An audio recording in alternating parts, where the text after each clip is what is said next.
خار کې را دغه ورځ یو خان وی ته چې مړ شې څوک به جنازې له دې نه راځي دا ته څه وې مال چې زه مړ شم او تاسو زما جنازې له راغلی په خدای قسم کما خدای وبخي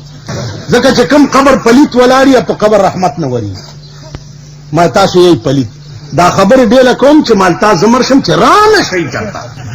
ما پکې پړې واچوي په ډیران مې راکړه یو کوټه وکنه پکې مې وغورځوي کلس لک خلق زما جنازې لراشي او زما د خدای معاملې خني خلک څه کولی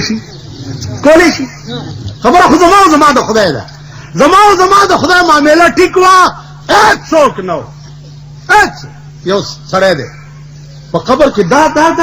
راوځي زامنو ته وایي چې زه مړ شم ما اوس وځوئ او دا ایره مې په هوا کې والوځوئ چې د خدای ته پیش نه حدیث کې راځي زامنو دا چلو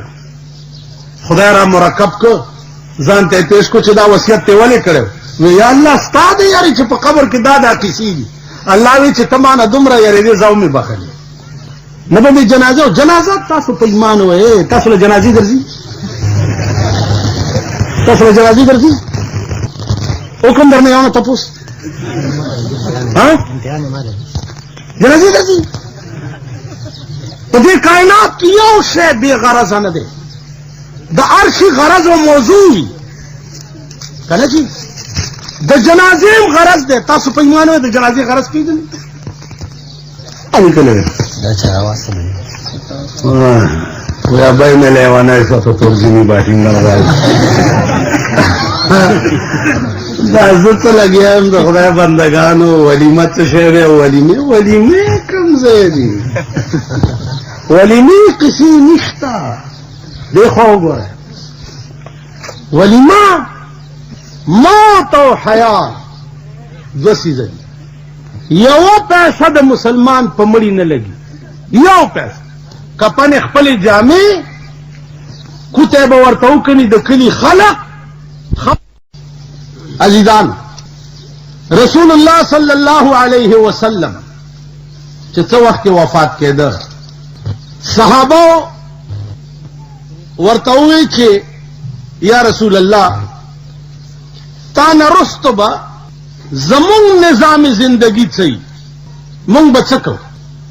هغه ورته فرمایل ترکت فیکم امرین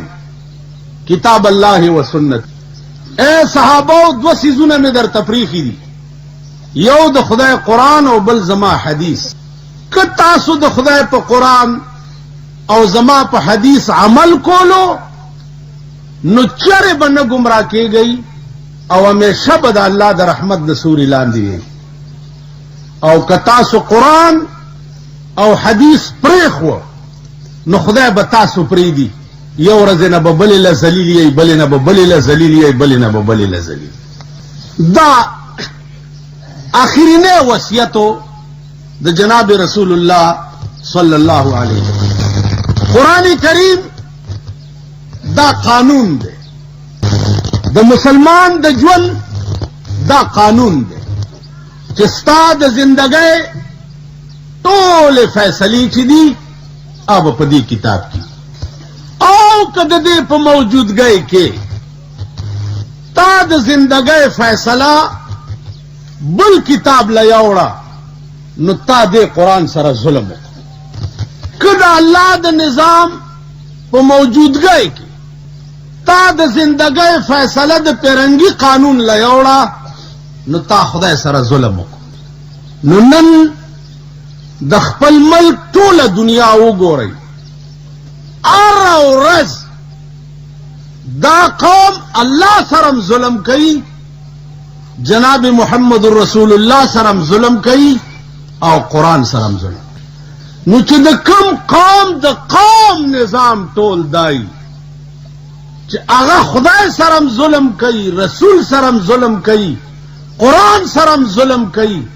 وای په ایمان د مرګ نه وروسته دا قرآن به دې قوم د پاره شپارس کوونکی وي اوس بله خبره ده که ضیاء الحق مړ شو څلوېښت ورځې به په دې ریډیو کې ورپسې قرآن ویلی کي کنه جی او فاتحه خواني به کېږي او خلک به په قبر ګلونه چړاوي جی لیکن تاسو په ایمان وایي لس کاله دا ټول قوم په تیاره کې اوساتلو او ورته وی چې دغه د اسلام لمه پای لګولې دي دی خو نه را روان دي دی خو نه را روان دي تاسو خیال را اجدانو قرآن نن ستا په ملک کې قسمیه درته وایم چې دومره شرمېدلې ستا په ملک یو کتاب نشتا لکه چې په پاکستان کې قرآن شرمېدلې که ته وایې چې ما خو زه خو یې سپوم زه خو یې موچي کوم زه خو بې اودسه ورته لاس نه لګوم نو قرآن دنیا ته سپولو لا یا موچي کولو لا نه دی راغلی تاسو د پیرپائی خلق به په نوخار دی ته څه کلی وي زاخیلو خلق ستاسو عدالت نوخار دی ټیک ده نوخار کې به مو مقدمې هم کړي 302 به مو هم کړي 107 به مو هم کړی دیوانی قصې به مو هم کړي چې مجسټریټ تا 107 151 کې ضمانت واوري یا درته آرډر وکړي چې جیل ته واستوي او مجسټریټ سره د پیرنګي جوړ کړی قانون پروتي او ته په ورمنډه کې او سپې او سینې سره لګي او سپې او سینې سره مجسټریټ دوی دا څه کوي وی چې زه د دې قانون ډېر عزت کوم به درته وایي بچی خبره اوره دا په سپولو مپولو نه کېږي تا دا کار ولې کولو چې د دې قانون په ضد کې رالې نو مجسټریټ به تا په سپولو معاف کړي ششنجت چې د 500 حکم در باندې وکړي او ته ورمنډه کې او تعزیرات هند یا تعزیرات پاکستان راواله او سپه او سترګو پورې مګي او جج درته وجدا ولي وی چې د دې قانون ډېر قدر کوم که زه په معاف شم اب ورته بچیا دا قانون دې د پاره نه دی چې ته سب کې دا دیل ده چې د دې د دفعو نه ځان لرې ساته که د دې په ضد کې رااله نو په سپولو به بیا نه معاف کړي تاسو پوه شئ په خبره قرآن کریم قانون دی اوس داسې چا ویلي دي چې د دې په ضد کې اوج رسول الله صلی الله علیه وسلم خپل لور بی بی فاطمه ته وویل یا فاطمه صلینی ما شئت اے فاطمه دنیا کې د کسکاری ما ته ووایه چې ویکم خو بچیا یو نصیحت مې واوره چې د قرآن د دفعو نه ځان بچ ساته که ته په قیامت کې قرآن راونیوې نو زه به دې خلاصولی نه یعنی پیغمبر خپل لور ته وایي که ته په قیامت کې قرآن راونیوې زه به دې خلاصولی نه شم تا ما چې په قیامت کې قرآن راونیسي خلاصوي به م څوک بله واورئ ستاسو د کلي تاڼه ده کوم ځای نوخار په دې کلي کې سوک سپېړه وشوه سړی په چاکو ووالو په اوبو جګړه وشوه او صاحبه سوزکی دې واغستو چې زم رپورټ پې کوم د نوخار په تاڼه کې د پیرنګي قانون پروت دی او د هغه تاڼې مشر سچو د پاکستان د حکومت سړی دی ستا په کلي کې تاڼه جماعت دی قرآن پکې قانون پروت دی ایسے چوئے ملا دے د خدای تاڼه او د خدای قانون موجود دی او تا د پیرنګي تاڼې او د پیرنګي قانون ته منډه کړه راپورټ لا او د خدای تاڼه او د خدای قانون دې پرېښو تا به مرګ نه رسته په دې قرآن خدای بخي دې ته سوچ کوئ اعتقادي طور مونږ تباهی مونږ غرق کی دا قرآن سره ټوکې نه دي نور څه شی دی د قرآن بے حرمتی او قرآن سره ظلم نه دی نور څه شی دی چې قرآن غوندې قانون پروت دی او ته د پیرنګي قانون ته منډې وهې او فیصله د پیرنګي په قانون کې تاسو وګورئ ستاسو د ځمکو څومره تنازع چې دي دیوانی کیسونه په عدالت کې روان دي دیوانی کیس لاډ می کاله پیرنګي جوړ کړو او یو کیس 14 او 14 کاله چلی دیوانی دې د پاره درته جوړه کړې وه چې لږ ځمکه ګټې چې ټکوره دې لنډ شي کور دی وران شي او د ښځې جامې والا خرڅې کړي. دا دې دپاره دي. څوک وایي چې د ملک نه پیرنګیان تلي دي؟ که پیرنګی تلی دی پر کټۍ پرېښي دي. که میمانې لاړې د میمانو جاروکخې دلته میمانې شوي دي. پیرنګی خو تلی نه دی. که پیرنګی تاسو تلی تصور کړی وی نو نن به ستا د ملک قانون هغه قانون وی چې کوم ته خو غلام یې. تا تر اوسه پورې دا محسوس کړی نه ده چې تا آزاد یې، ځکه چې ستا د ملک قانون ستا نه دی. همغسې د پیرنګي قانون. اول ته د تاج برطانیه لاندې وې، اوس ته د تاج امریکا لاندې. یہی که نه؟ امریکا زمونږ ماما دی. تاسو وګورئ چې ستا په دې ملک یو نشه د هیروین ورته د کلونو نه دا لعنت را روان دی. اپین دی او چرس دی او ګرده دا او دا ګند دی. چا څه نه وي چې امریکا پې اوس خفه کېدل شروع شوي دي، ستا په ملک کې پسال شروع دی. ما نه تپوس شو چې مولانا صاحب دا ګندب کې سړي مړي مړه شو، مال خبره دا ده چې دا به هله زه وایم چې ما قاضي کوي، ما قاضي کوي، بیا دا کیس ما ته پیش کوي، ته وګوره چې زه څنګه فیصله ویل. ما خو هم پې غلی غوندې پوه کړه، مال خبره وه که دا سړي تاسو په دې وجلی وی چې خدای په نیز دا نشي جرم دی نو بیا هم ډېر ښه کړي، او که دا سړي تاسو په دې وجلي چې امریکا پې خفه کېږي نو د دې به جواب ورکوئ. ما په خبره پوهېږئ؟ که زه دې په دې مړ کړم چې زه د خدای مجرم یم، لکه په چین کې اپینیان په جاز کې کېنول او د اسمان نه یې راوغورځول چې دا مردار دي، چې دا ورک نه دا ملک نه ټیکي. که دغسې چلم کړی وی ډېر هم ښه کړي. که اوس امریکا پې خفه کېده او تاسو سړي مړه کړه. بل دا چې خدای دپاره دې زه وجلی وی او په ما دې هر څه بند کړی وی فکر نه و. او که نه امریکې نو هغه امریکې چې څه در کړي خو لږ مونږ له هم راکه که نه. हमको तो मुयसर नहीं मिट्टी का दिया भी और गरतीर का बिजली और चिरागों से है रोशन. उस अब्दुल्ला खबर आ जाए ज मुलायम न सादा है ना ज पदी तीरुजम चोगोरा द मुल्क जमुन सदर साहब हुई छे अल्हम्दुलिल्लाह रब्बिल आलमीन अस्सलातु वस्सलामु अला खातमिन नबीयीन अल्हम्दुलिल्लाह रब्बिल आलमीन. नजूस दुमरा सोच न कोम چې دې قرآن ته وګورئ نه کلمه هم غلطه وویله. خیال دې راغی؟ نو مونږه په دې پیروزو همیشه دا خانان او نوابان او سرمایهدار او جایگیرداران. ما هغه ورځې د ښار جلسه کې ویلي چې که غریب ملازم د لاسه زیاتی وشو وجه معلومه کوي چې دا ولې که زما وس ورسي دا ادنا ملازم چې چپړاسي دی تنخواه به 2000 روپۍ وي هله به کار کوي. نو مانا سرکاري طور تپوس شو چې ادنا ملازم 2000 روپۍ ته به پوره کوې د کم ځای نه مال چل راتلو. نو ځکه مې دا خبره کوله د پاکستان سنډاګان د پاکستان ښځې چې دا ترکۍ اسپې دي د شاهانو اخراجات به کم او د غریب به زیات کم. ته ګوره چې بیا پوره کېږي که نه پوره. تا خیال راغی؟ د شاهانو اخراجات دا به کم ستا ښځه ده په کور کې به ناست دی بار به نه وځي. ستا د ښځې څه کار دی چې باړې لځي؟ ستا د ښځې څه کار دی چې صدر کې صدر روډ باندې ګرځي، نوخار کې مال روډ باندې ګرځي؟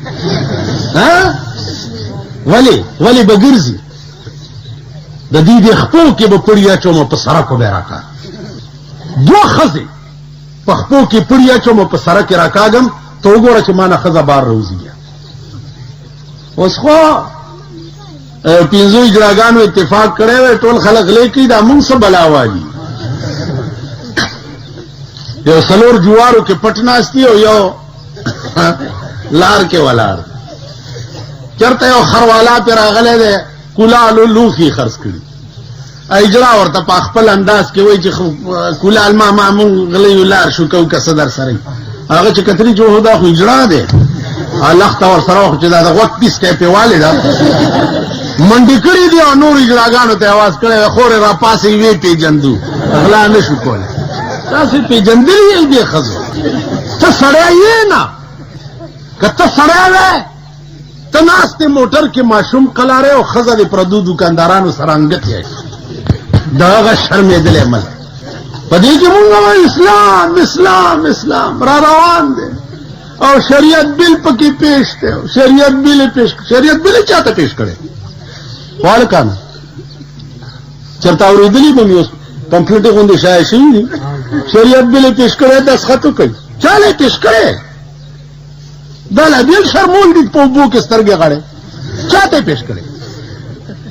اسمبلی ټوله مسلمانان دي صدر مسلمان دی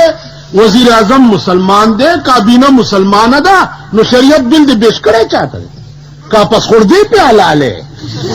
سورج په دې ټیلا ورکه دې ملک لا شریعت بل پیش کړي چاته پیش کړي زب شریعت بل پیش کوم الله سره به منبرو من نه مانی والله چې زما د لاس فوټو به وګورئ چې د دې غدارانو په مرای کې به مې اچولي او د سپي غوندې به د اسمبلی نه بار راکاږي شریعت بلې پیش کړی شریعت بلې چاته پیش کړی صدر اسلام غواړي وزیر اعظم اسلام غواړي اسمبلی ټوله اسلام غواړي نو بلې پیش کړی چاته دی امریکې ته پیش کړی که برطانیې ته پیش کړی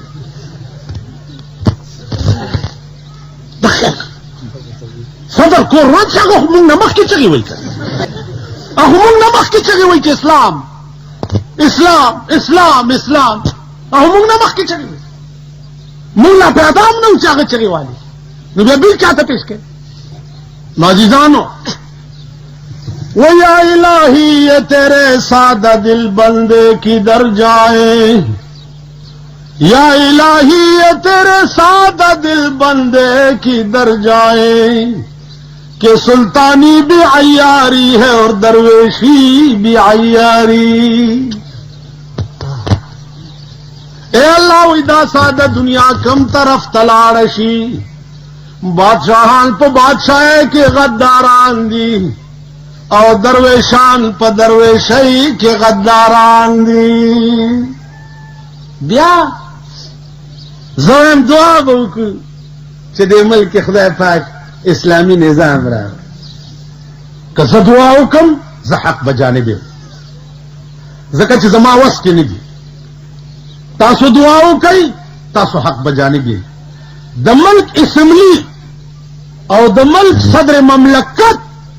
دعا کول چې په ملک اسلامی نظام راشي دا څه معنا لري د دې داسې مثال دی دا کټوره تراکړه ګلاس دا وبدي ما لاس کې نیولې دي او زه هم یا الله برکه یا الله برکه یا الله تاسو به څه وایئ چې وملا کور دی وران په لاس کې دی او په ډک ګلاس نیولې دی اسکا کنه داسې به وایي کنه یا الله برکه یا الله خدای خزه و بجای نامه و بجای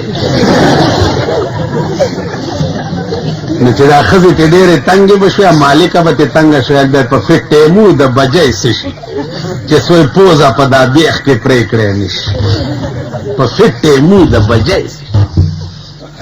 اوبه نشته په میلیونو کې نه ښکاري او زه وایم چې یا الله اوبه راکړه اوبه راکړه تاسو به م وایئ چې یاره ټیک وایي اوبه نشته او دا ما لاس کې نیولې دي او زه یم یا الله برکه یا الله برکه زه به تاسو ته سخت کړم مارشل لا آرډیننس چې په یو سیکنډ کې په ټول ملک حاوي کېدی شي قرآن آرډیننس په یو سیکنډ کې په ټول ملک نشي حاوي کېدی مارشل لا چې په ملک یو د جبر